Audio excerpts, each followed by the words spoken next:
Sup nerds, I'm Tom. We're going to talk about a little game by Eagle Griffin called Eggs and Empires.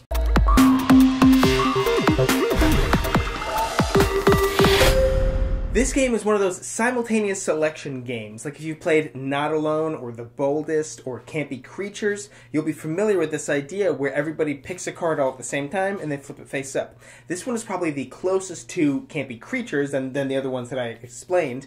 And how it works is there's going to be cards in the middle that are worth points. Some of them are worth a lot of points, some of them are worth not so much, some of them are negative points.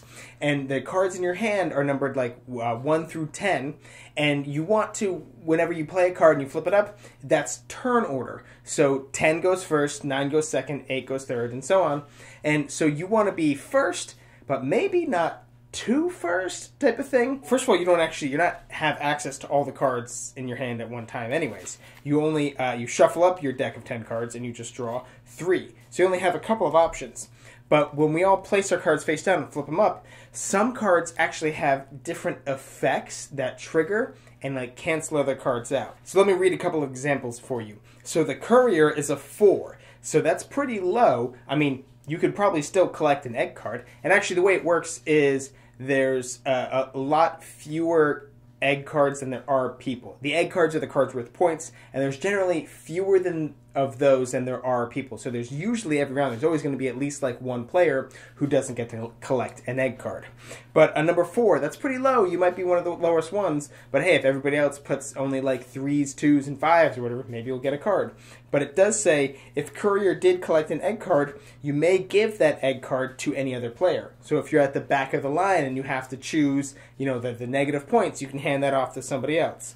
The number 8, if Blacksmith did not collect an egg card, you receive -4 VP at the end of the round. Well, yeah, because 8's pretty high. If you play an 8 and you still didn't get a card, something probably went wrong there. The number 3, Shepherd always collects egg cards prior to Blacksmith, which is the 8 that I just said. Maybe you might play that 8 thinking, hey, I saw this guy got rid of his 10, this guy got rid of his 9, it's going to be good. But somebody else, figures out you're going to play that 8 and they play a 3, There's just a lot of cool kind of back and forth.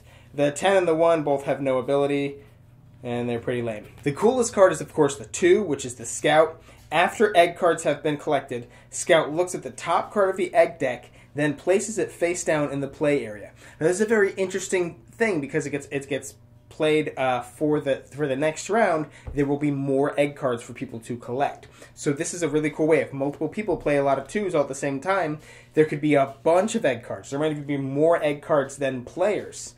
So that can, the fact that you start with less egg cards than the number of players.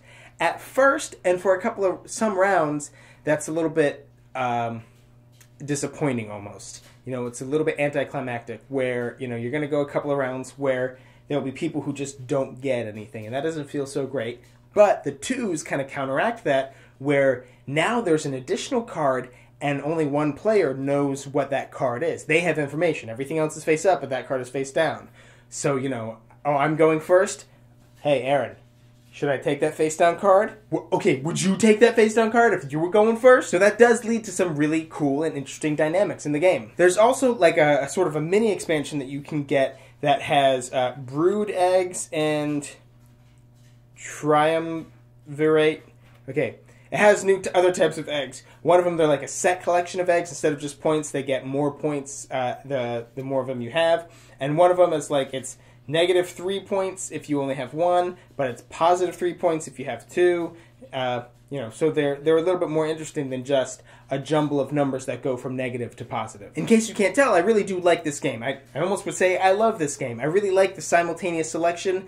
I think simultaneous selection is great in a really light and quick game, and this is definitely that. You can play multiple rounds if you want to. They give you these tiny little tokens, which admittedly are pretty thin. I don't love them, but they do give them to you if you want to play, string multiple games together. Or it's about rounds. Like normally in rounds, you play like, let's say you play 3 rounds and you add up your score from each round, and after the end of the 3rd round, whoever has the highest score wins. You could play where instead of a score, you just whoever had the highest score gets one of these tokens, and whoever gets like 2 or 3 of these or something.